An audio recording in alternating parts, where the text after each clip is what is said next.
Good morning বন্ধুরা, কেমন আছো? তো আশা করি সকলে ভালো আছো, আর আমরাও দেখো ভালো আছি। আর আজকে সকালে কি করছি দেখো, এই গামলাটার পিছনে লেগেছি, হামলা করতে শুরু করে দিয়েছি। কি বলো তো, অনেকগুলো কচু, ডাঁটা শাক, তারপরে এমনি খারকোল, তারপরে লঙ্কা গাছ, কুমড়ো গাছ, অনেক রকম কিছু গাছ হাবিজাবি সব উঠেছে। এটা মানকচু গাছ, ফেলে দিলাম। শুধু শুধু ফালতু রাখতে পারবো না, যখন রেখে লাভ নেই। দেখো খারকোল ডাঁটাগুলো কত বড় হয়ে গেছে আর কত সুন্দর হয়েছে, তুলে ফেলতেই কিন্তু বিশাল কষ্ট লাগে। তো এই যে দেখো ডাঁটা শাক, এগুলো ডাঁটা হয়েছে। এর আগে যে হয়েছিল অনেকটা বড়ই হয়েছিল, সেগুলো তুলে কিন্তু খেয়ে নিয়েছি। তাও খাওয়া কি বলো তো, অর্ধেক শুকিয়ে ফেলা গেছে আর অর্ধেক খাওয়া হয়েছে। আজকে তুললাম, কবে খাবো তার কোনো ঠিক নেই। রূপা চলে এসেছে আমার এই শাক তোলার এখানে, এসছি দেখে ও চলে আসলো। তো চিন্তা করছি যে আমি এগুলো আর নেবো না, ও যদি খায় তো ওকেই দিয়ে দেবো। আজকে কচু শাকগুলো সব তুলছি, তুলে ওকে দিয়ে একটা ঝামেলা হাঁটাবো। কেন কি না অনেকটাই বড় হয়ে যাচ্ছে, আর লোকের গায়েও নাকি লাগবে, হ্যানা ত্যানা অনেক কিছুই শুনতে হয়। ভাড়া বাড়িতে যে স্বাধীন মতন কোনো কিছু করাও যায় না, সেইভাবে চলাও যায় না।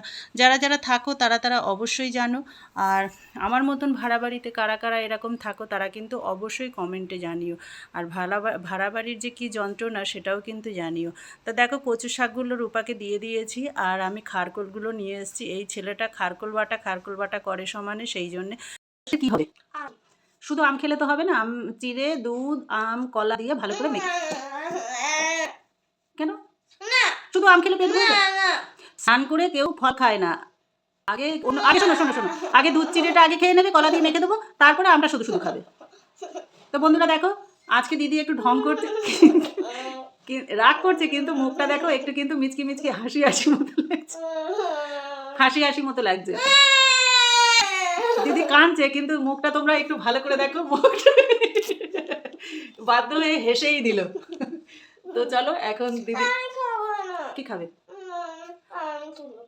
আচ্ছা ভালো কথা, চিড়ে না, আচ্ছা চিড়েটা ক্যান্সেল। আরই আজকে তবে রুটি আম দুধ দিয়ে মেখে দিই। হ্যাঁ গুড, পিঙ্ক কালারের চ্যালেঞ্জ করছি।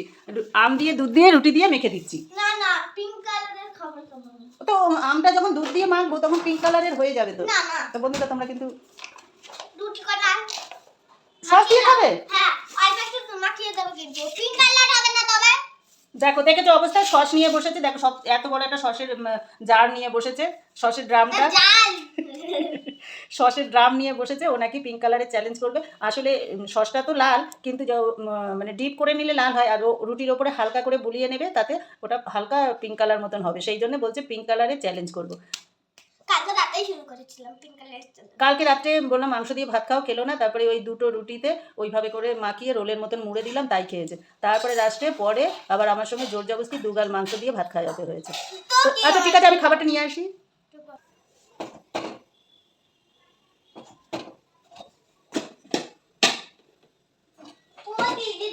এই যে দিচ্ছি, রুটি ছেঁকে নিলাম। এবার তোমার খাবারটা করতে করতে ততক্ষণে চাটা গরম হতে থাকুক। তো রুটি দেখো সেঁকে নিয়ে আসলাম। আর হচ্ছে সকালবেলা উঠে রুটি করা হয়ে গেলে কি হয়, সুবিধা হয়। এবার দেখো এইভাবে হালকা করে লাগিয়ে নিলে তবে কিন্তু খুব ডিপ লাল লাগবে না, হালকা। আচ্ছা তোমরা যা বোঝার বুঝেছো বন্ধুরা, তোমরা কিন্তু আর কিছু। হ্যাঁ দিদি বলছে এটা পিঙ্ক। এখন কিছু করা, গরম আছে দিদি, একটু ঠান্ডা হোক, একটু ঠান্ডা হোক, গরম আছে খুব। এই নাও, গোল করে মুড়ে দিলাম, একটু হালকা উষ্ণ গরম আছে অবশ্য। দিদি এটা, হ্যাঁ দিদি এটা ধরতে পারবে, দিদি অত আতুষী না। দেখো দিদি স্ট্রং আছে একদম।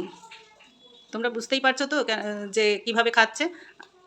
আমাদের সময় একটুখানি রুটি ছিঁড়ে চিনি দিয়ে নুন দিয়ে জল দিয়ে মেখে দিল, গপ গপ করে আমরা খেয়ে নিয়েছি। আর এখন দেখো একটা রুটি খেতে গেলে তার আবার চ্যালেঞ্জ করে খেতে হয়, পিঙ্ক কালার চ্যালেঞ্জ, ওই জন্য সসটা নিয়ে বসেছে। তা তোমরা কিন্তু যা বোঝার বুঝেছো। সসটা দেখো এই লাল রং, কিন্তু রুটিতে দেওয়ার পরে ওটা পিঙ্ক হয়েছে। দিদি কিন্তু এখন খাচ্ছে, আজকে পিঙ্ক কালার চ্যালেঞ্জ করেছে বলে ওই জন্য সস মাখিয়ে নিল। আমি বললাম আম মাখিয়ে নিতে, সেটা হবে না। আচ্ছা এটা দূরবীনের মতন দেখা যাচ্ছে কিছু, দেখো। আচ্ছা ঠিক আছে, তো চলো এখন খেতে থাকো, আমি রেডি হয়ে নিই, অনেক দেরি হয়ে গেছে। জানি না, এই দোকানপাটে কোথাও গেছে। তো তুমি কি কিছু বলবে বন্ধুদের? কিছু কেমন লাগছে কি ভালো মন্দ কিছু জিজ্ঞেস করবে, কিছু বলবে বন্ধুদের? বলবে না কেন? রুটি খাবো, তা এখনো ভিডিও করতে হবে তো। ও আচ্ছা ঠিক আছে, তা এটা পজ করে রাখবো। হ্যাঁ তা এটার মধ্যে সস দিয়ে দিলাম, দিয়ে এবার তুমি ওটা খাওয়া শেষ করে তারপরে এটা বলবে, আবার মুড়ে দেবো। আমি ততক্ষণ রেডি হয়ে নিই। এটা কি করছো, আবার মাখিয়ে নিচ্ছ? আচ্ছা দাও। তো একটা রুটি কিন্তু দিদি খাওয়া হয়ে গেছে, এবার দেখো এই রুটিটাও খাবে, ওই জন্যে এটাও ভালো করে। আমিও চা খাবো। তুমি চা খাবে? আচ্ছা ঠিক আছে, এটা আমার চা রুটি আমি দিচ্ছি, এটা এটা তুমি খেতে থাকো, আমি চা দিচ্ছি তোমাকে। তোমারটা তো একটু স্পেশাল চা হয় না। আমি তবে চাটা নিয়ে আসি। তো দিদিও দেখো এখন চা খাবে বলছে, তা দিদির জন্য একটু স্পেশাল চা তো করতেই হয়, দিতেই হয়, দিদিকে স্পেশাল চা দিই সবসময়। এটা স্পেশাল হবে, কিন্তু যাতে কোনোভাবে দিদি নাকি স্পেশাল না চা না হলে ও খেতে পারে না, এটার জন্য তো আবার মুশকিল।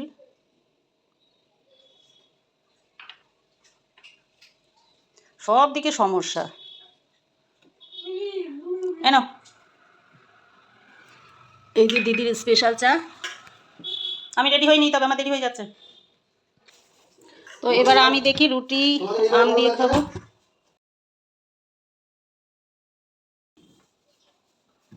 দেখো বন্ধুরা, দিদি কিন্তু নিজে নিজেই, আমি এসে দেখি যে দিদি বিছানা পরিষ্কার করছে, ঝাড় মানে গুছাচ্ছে।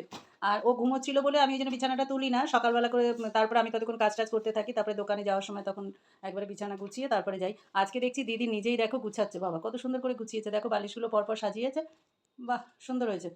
তো দেখো কত বড় বড় ধাড়ি ধাড়ি মেয়েগুলো বিছানা থেকে ঘুম থেকে ওঠে আর সোজা বেরিয়ে যায়। হ্যাঁ, কেউ ঘুরতে গেল, কেউ মায়ের বাড়ি গেল, কেউ বাপের বাড়ি গেল, যাই হোক। আর দিদি কইটুকুনি মেয়ে দেখো কত সুন্দর আমার থেকে দেখে, আমি কিন্তু ওকে বলিও নি যে দিদি বিছানাটা পরিষ্কার করো বা গুছাও। আমি এসে দেখছি যে দিদি বালিশগুলো গুছাচ্ছে, ওই জন্য ভাবলাম যে তবে এটা ভিডিওটা তোমাদের সাথে শেয়ার করি। বিছানা এইভাবে কে ঝাড় দেয়, যেন মনে হচ্ছে উঠোন ঝাড় দিচ্ছে। দাও দাও দাও, আমি ঝাড় দিয়ে দিই বিছানাটা। দাও, নিজের গায়েই তো ঝাঁটার বাড়ি লাগছে। এদিকে দাও দাও, ঝাঁটা দাও, আমি দেখিয়ে দিই একদিন তোমাকে, তারপরে তুমি অন্যদিন করতে পারবে। ওহো দেরি হয়ে যাচ্ছে, দেখি সরে যাও, তোমার গায়ে ঝাঁটা লাগবে। এইভাবে সরে যাও, সরে যাও, তুমি তোমার গায়ে লাগবে, ওইদিকে যাও তুমি। এইভাবে এইভাবে দিলে চাদরগুলো টান টান হয়ে যায়। উফ, একটা কাজ করতে শান্তি পাই না। আমি কি ওইভাবে ঝাড় দিয়েছি? আচ্ছা চলো টাটা, আবার দেখা হবে, এখন আমরা দোকানে যাচ্ছি। এই কীর্তন আমাদের চলতেই থাকবে। এখনকার মতন ভিডিওটা শেষ করছি, রেডি হয়ে নিয়েছি আমি, এবার আমরা এখন পার্লারে যাচ্ছি, চলো টাটা।